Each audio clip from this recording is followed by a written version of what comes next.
Going live. Okay, we're live. We're live with another Tech Talks. Um, this one's a Teach Talk, not a Tech Talk. We're live with the Teach Talks about differentiated instruction, making use of the differentiation tags feature, which Tom showed us last week. So we're gonna kind of take turns, kind of going around the room and talking about a few different things that we think differentiation tags are good for, right? Sounds like a plan. I think just as a quick recap, as we dive in for today, I'm going to share my screen, kind of show a little example course that Cassie built for us to kind of work from. But the first thing we're going to do is we're just going to take a quick look as a refresher about the difference between groups and tags, Hmm. right? So last week in Tom's Tech Talk, he talked through how to set up tags, some of the different things you can do with them, and a lot of that kind of intricate technical knowledge that you're going to need to be able to do this. But one of the things that we're seeing a lot of is, it does some things that maybe groups in Canvas can do. It does things that they can't do. So there's going to be at least an element where as a team or as an instructor, we need to kind of know how to use this or when to use it. So we wanted to quickly just go through, and this will be a little bit of a refresher, some of the things that Tom was talking about, differences between groups and tags, right? So one of the things that you might notice is that this is going to be, well, yeah, depending on the modality or the uh, tool you're using in Canvas, whether it's assignments, discussions, quizzes, you'll have a very different interaction if you're using groups versus tags, right? In an assignment, one person is going to submit to the same assignment for a group. In tags, each individual submits to assignments unique to their tag. So you can kind of, again, that's the purpose of the differentiation. They're not all doing the same thing. You're making unique experiences for each individual instead of, hey, all groups are completing the same thing. Similarly, in discussions, all members are in a dedicated group version of the same discussion board if you're using the groups feature in Canvas. It's kind of their own discussion space. They only can interact with their peers. Tags isn't that much different, except for the fact that you're making unique discussions for each tag. And that's going to give you a lot, well, potentially more leeway in what's being talked about and how you're kind of, giving instruction or dictating the task of what happens in that space. Instead of all groups or all of these groups having the same thing, it's going to be each tag has a unique thing. And then quizzes, right? You can't use groups with quizzes. It's just not part of that feature. It doesn't make sense with how that's supposed to interact or how Canvas has kind of designed for that interaction to occur. However, in tags, you can use tags to dictate who sees which quiz, unique quizzes for each tag. So you can kind of, and we'll get into this a little bit, create preparatory materials for individuals that fall under certain categories in a very unique way that groups just doesn't allow you to do. Um, and then again, once we start looking at a module as a whole, or whatever falls under a module, like pages and links, that's where tags really shines. Groups doesn't have the ability to assign a specific module or a specific set of materials for that group. I mean, you can kind of use the group homepage, but it's a difficult place to navigate. And as an instructor, it's kind of harder to get students into that space and using that space. Whereas with tags, you can just say, hey, this module, this is for you. And then anything under that, you can basically assign to those students. It opens up a lot of doors and it makes it a lot easier as the instructor to kind of build stuff into that space. And then as we kind of come to these last two items, right? Who sees membership? In a group, you see the other members of your group, nice and easy. Tags is going to be only instructors. So you have this level of anonymity. Who else is in my tag group that you can kind of hide and maybe use or leverage to your purposes? Oh, maybe Cassie has a specific role for class she has to prepare for. Nick has a specific role for class he has to prepare for. I create content for both of them. When they come together, they might have to guess kind of what that role is. I can kind of keep that layer between them or that gap of understanding between them so that, yeah, that experience is a little bit more authentic. I can do stuff like that with tags. It's, a little bit more piecemeal. And then the enrollment, though, I think groups does really well, right? You can have Canvas randomly assign individuals into groups. As the instructor, you can manually put them into groups or you can self-enroll. Tags, it's going to be really instructor managed. You're going to be building them just like Tom showed.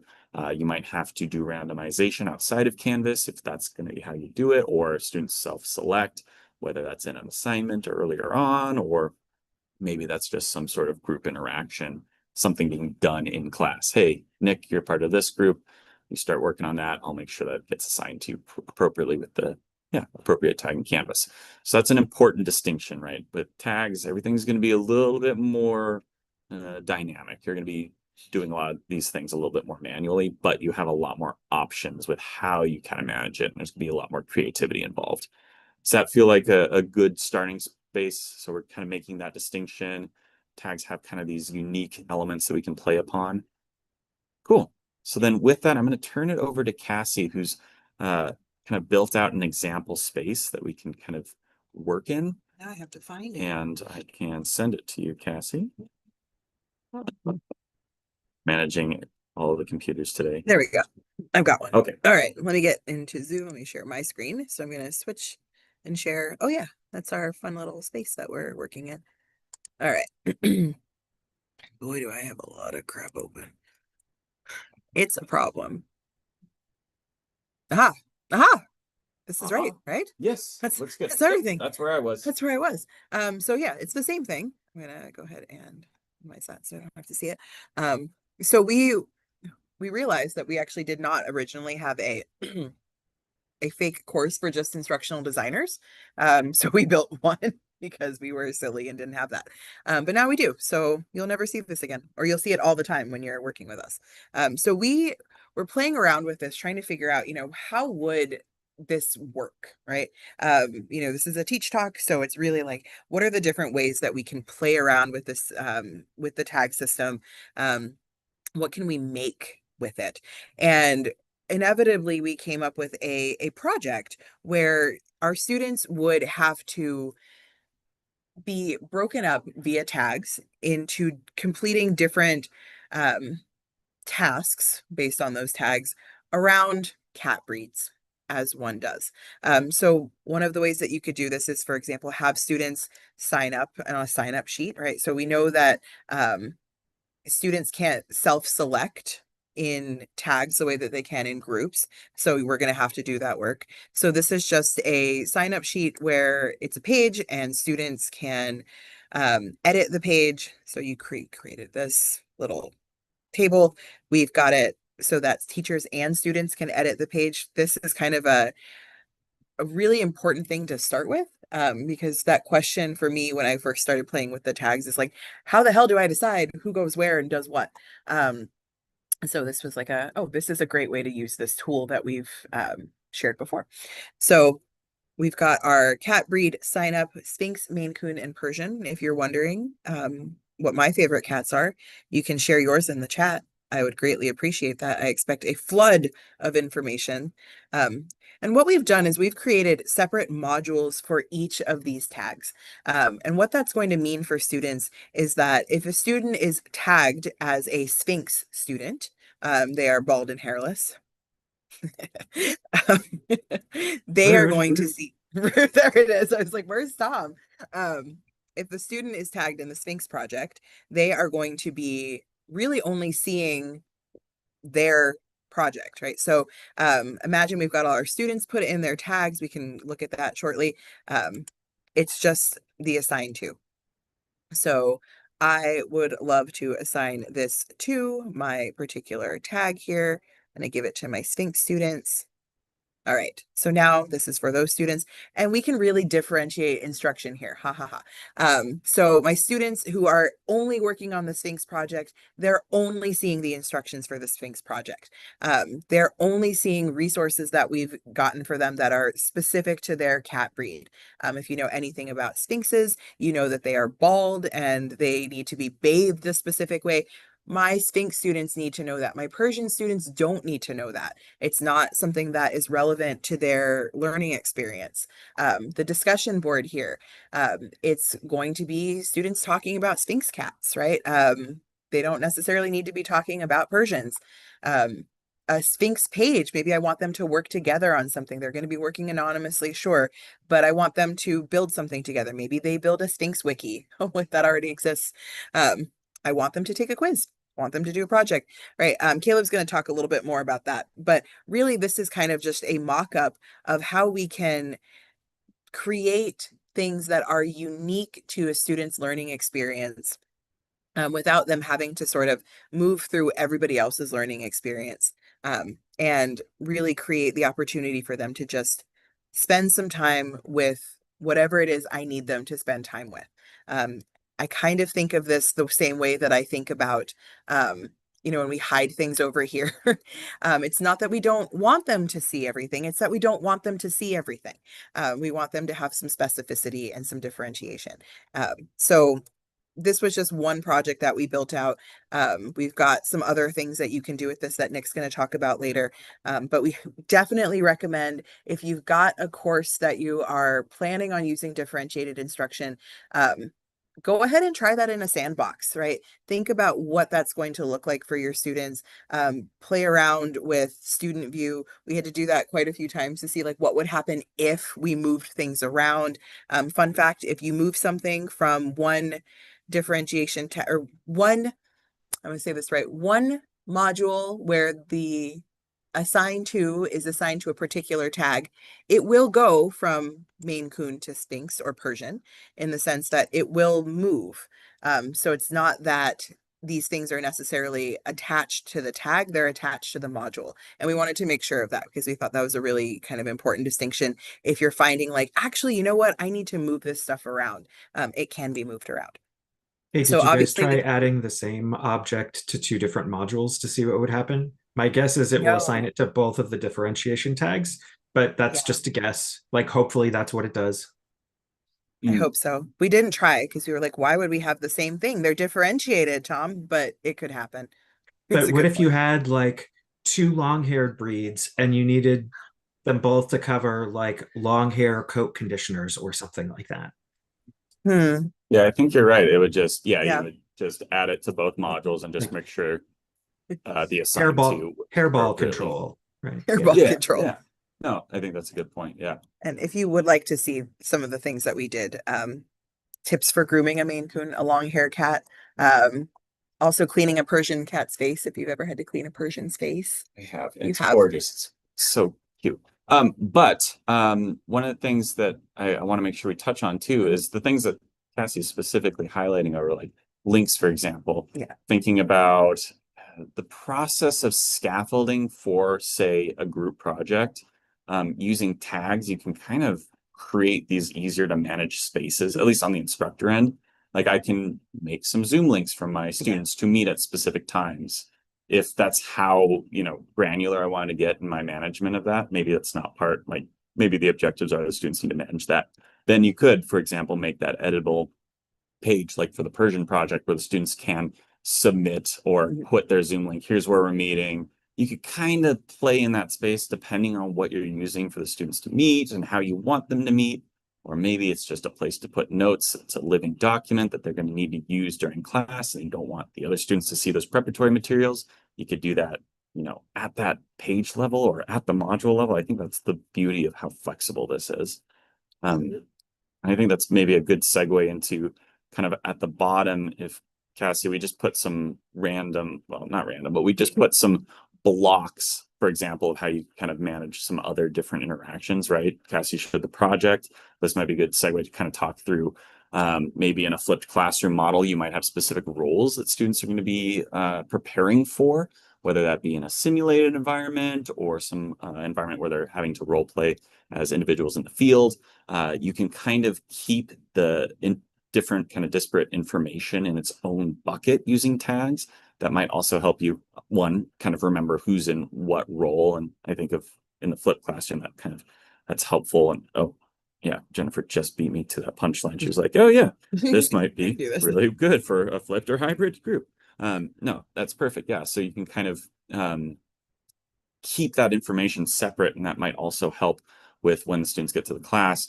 There's this level of, well, one, cognitive overload in the course. What am I supposed to be responsible for?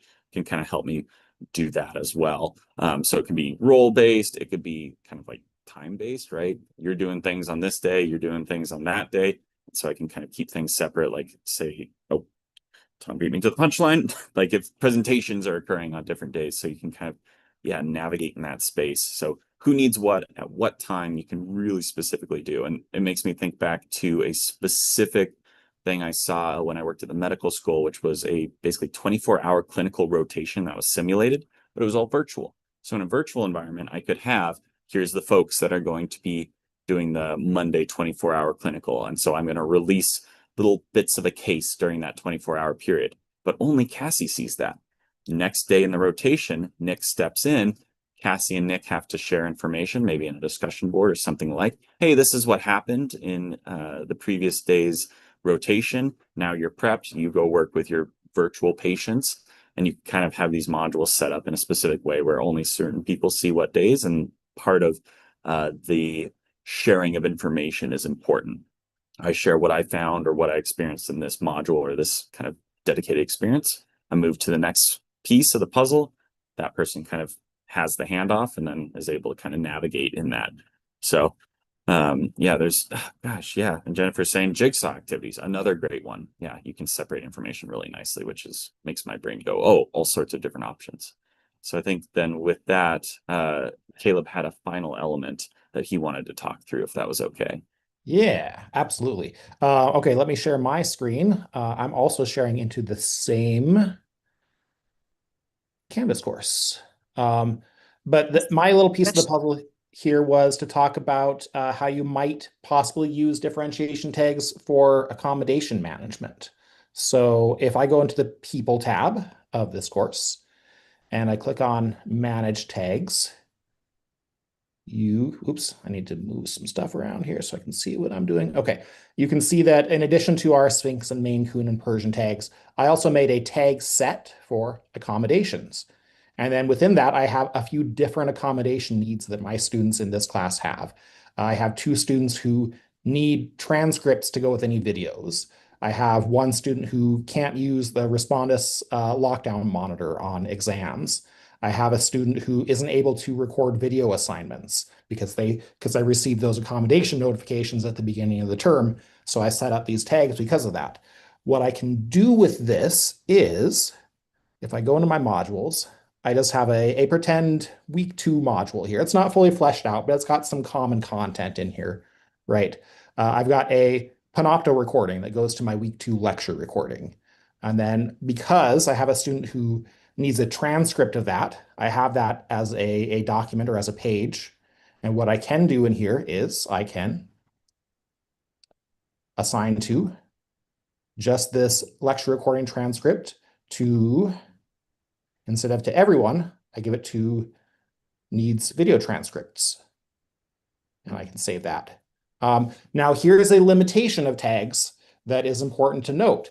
When I do that, there's no obvious visual note telling me that this has just been assigned to one particular tag. When you're doing it on a module like Cassie did with the Sphinx project, there's this little thing that says view assigned to on the entire module, letting you know that this module is only visible to students within that tag. When you're assigning 2 differentiation tags on individual items, you don't have that visual indicator, which is potentially, it could get you into trouble. So if you're going to be doing this, you have to be really careful and really intentional about it. So that was one example, is if you need to share a transcript or an alternative format piece of content for accommodation reasons, you could do that. Then I have a quiz here, and this quiz has Respondus Lockdown Browser enabled on it. But I have a student who has an accommodation where they can't use that tool. So I just made a duplication of that quiz. I called it Quiz Week 2 Quiz without Respondus. And then for this one, instead of assigning it to everyone, I'm going to assign it only to the student who has the no lockdown browser accommodation. And I could change the due dates if I need to, but I'm going to keep it the same as the other version of it. Now, something that's a little bit tricky about this, again, is I have this version of the quiz only visible to the student with that no Respondus differentiation tag. This one is visible to everyone. And something that is, again, a feature that I wish differentiation tags has is I wish it had a way that I could assign this to everyone but the student in this differentiation tag, but I don't have the ability to do that. So right now it's visible to everyone. Oh, yeah, Tom? Yeah, no, I would say like in this case, because you are an accommodation addresses a specific need, I would probably do a tag set that is proctoring and respondus, no respondus. Yeah. So that you have a mutually exclusive set there. Yeah. And so you can say, assign this one to proctored, this one to unproctored. That's right. And so then you have the mutually exclusive set, and then each accommodation has its own set. So like video submissions, video, no video, so that you are able to easily create these mutually exclusive sets and apply them to those mutually exclusive assignments. Yeah, that's a good solution, Tom. Thank you.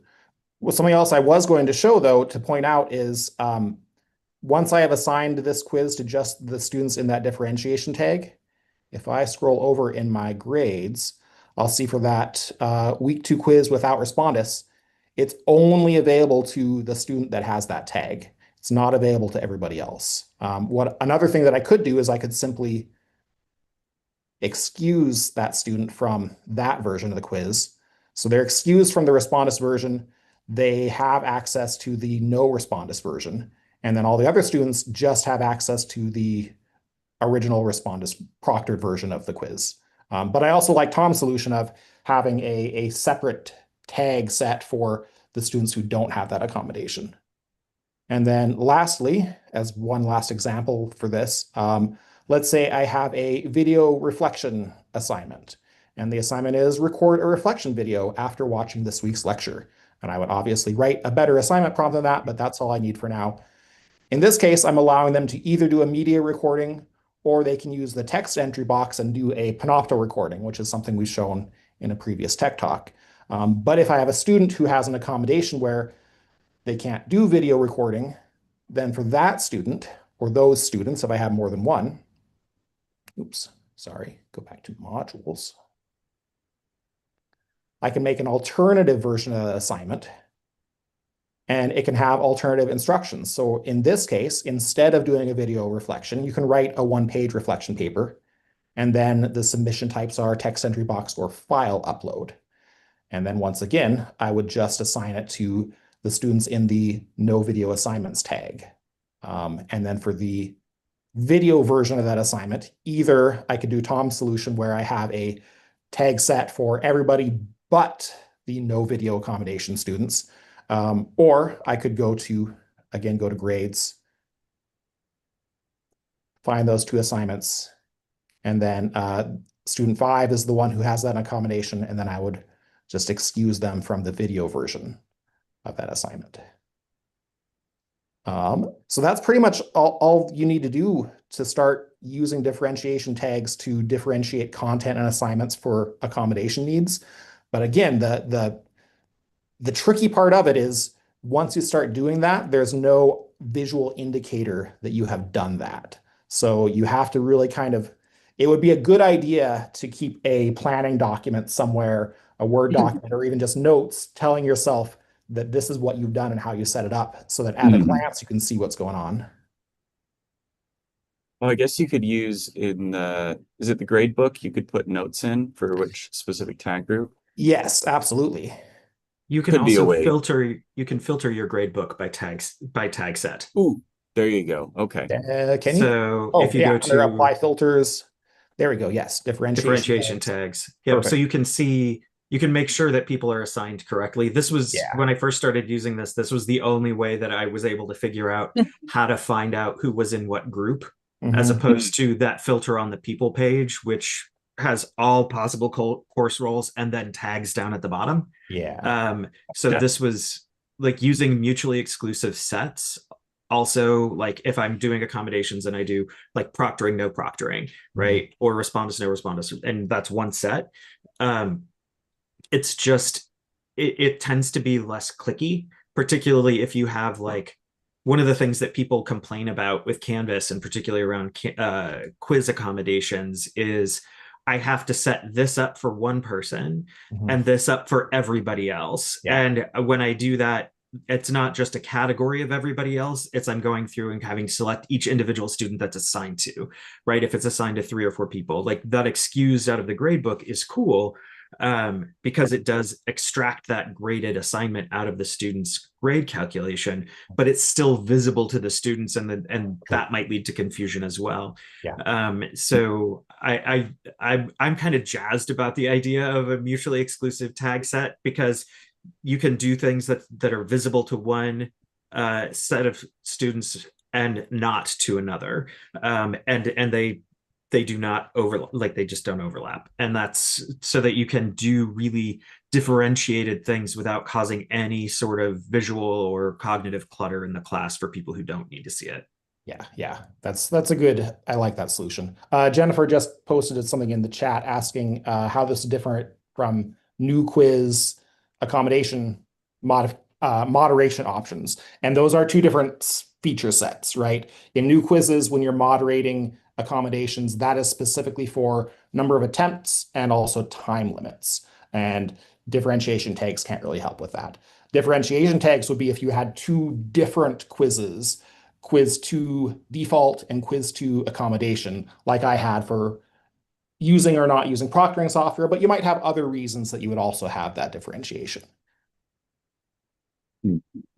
Cassie, Nick, what else are we missing? I mean, the last thing that I was playing with was I was thinking about how, there's this we want to differentiate, again, between tags and groups, right? Because they're, and we kept saying tag, group, group, tag. But and so I was like, how do I make it even harder? Like, so we can both use tags and groups. And I was imagining a scenario where, you have group work, right? You want your students to complete group work, but you also want them to be doing completely different things.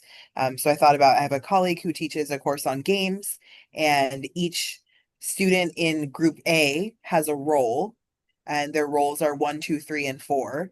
So 1, 2, 3, and 4 would be the tag, and then they would be put into groups A, B, C, and D. So I was thinking, like, how do we make that work where, we want the students to come together at the end after having completed their particular labor set. And so that's when I think tags and groups can actually combine. So again, how do we make this as messy as possible? So thinking, can the tags be shuffled? What do you mean shuffled? Oh, like, can students be moved between tags?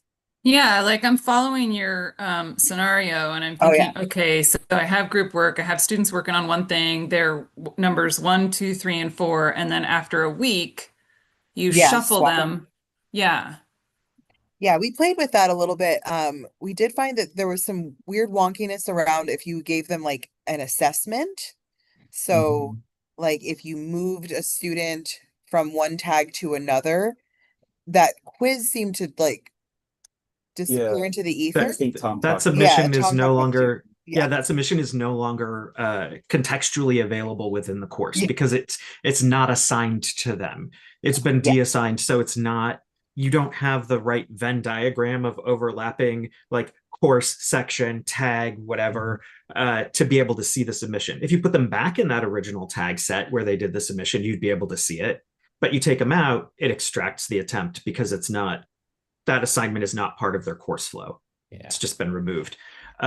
When you were talking about jigsaws, Jennifer, I was thinking like, oh yeah, you could do like kind of a grid set, that kind of grid setup where you go, okay, here, like you're going to be in group A, you're going to learn process A, you're going to learn process B, process C, process D, and then we're going to take, the 4 people in A, and we're going to put 1 in each of groups 1, 2, 3, and 4, tags 1, 2, 3, and 4, and then 1 person from B in 1, 2, 3, and 4. So they're teaching each other those set processes, right? And so you'd have like 2 sets of tags, one with numbers and one with letters, or one with types of sharks and one with types of Greek gods, or whatever it is that you're doing to kind of make the grid intersect. Yeah, no, this is, I can imagine this kind of working in really interesting and dynamic ways, but the tag sets themselves remain stable once you assign the students to them. You can have up to 40 different tags in a course, with up to 10 tags per set. So max of 40 in a course, max of 10 in a set. I don't think we have any courses that are that big here. I've dealt with classes that are like 720 students. Like intro to business. They didn't even have a lecture hall big enough. They had to split it into 2 different days. It was cool. Fortunately, we like don't do that. Yeah, no, we don't have that here. But yeah, so there's lots of different things you could do, and there's a fairly large bucket of tags to work with, but it's not infinite. Yeah. And maybe that's a good thing. If you do end up hitting that threshold, you should probably talk to us. That would be very impressive, and there might be an easier way to do it, just as a note. Yeah. I mean, we would love thresholds. to work with somebody on super cool differentiated instruction project like this sometime if somebody is interested in getting our help with that. Because there's only so much we can mock up with cats and sharks and Yeah. So Put us in the real world. Yeah.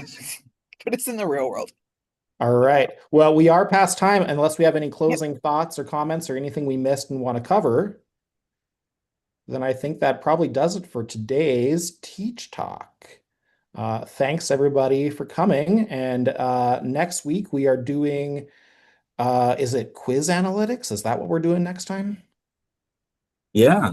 I think we'll have the tech talk with Tom on accessing quiz results and quiz logs, and then Nope. Remember, I am not like I have a medical thing. Oh, that I have that's to do. right. Like Thank you're you. doing that, Nick. I have a note about it, and yes, thank you. That's gonna be you. Nick will be talking about accessing quiz results and quiz logs. Somebody is going to talk about it. Yeah, that's right.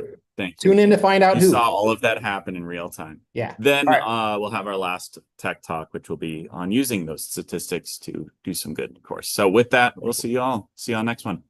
Later. Thank you for that catch, Tom. No, it was on my list of things to talk about, to mention.